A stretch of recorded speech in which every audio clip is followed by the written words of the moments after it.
Yo, what's up, world? Juan Martell here, the CEO of Psych Life. If you don't already know, I'm going to give 3 mental health tips for you while you are in quarantine or in self-isolation or confinement. I don't like that word, as some websites and sources are using to describe the situation where you're stationed.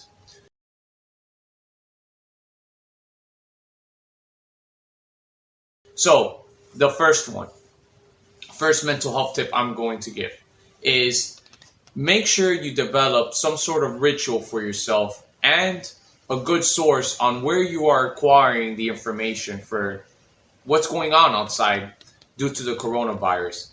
Every area, every section, every country, every state, every city, every county has a different set of protocols for you to follow. And I suggest you use trusted sources to get the information that you need to follow these steps.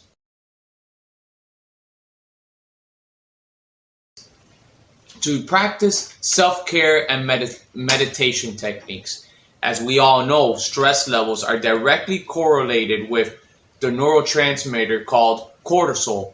And research has shown time and time again that meditation is directly associated with decreased levels of cortisol. So practice, it's a good time for you with this extra free time to practice self-care, trying new recipes of cooking, reading a new book, doing some yoga, doing even some exercise within the house, even some hobbies that you've wanted to work on for a while that you haven't.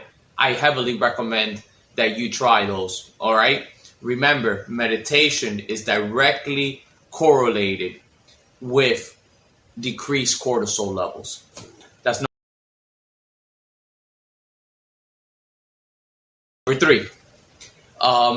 For children, for those of you that have children, remember that children are aware. They may have questions because of their lack of knowledge. They have questions, but they are aware of what's going on to some extent, depending on their age level. I heavily suggest that you take this into consideration and you find some creative approach in not only communicating what's going on with your kids at the age appropriate level, of course, but also developing, like I mentioned earlier on the first tip, a routine within the house where you guys can practice and engage in, especially when we're all isolated away from one another. Just a side note, human beings are social creatures. So if you find yourself feeling alone or experiencing some of the symptoms of depression or anxiety, because remember, a large part of it is due to the social isolation, okay? So practice these mental health tips for you. Hope you guys enjoy the video. Take care.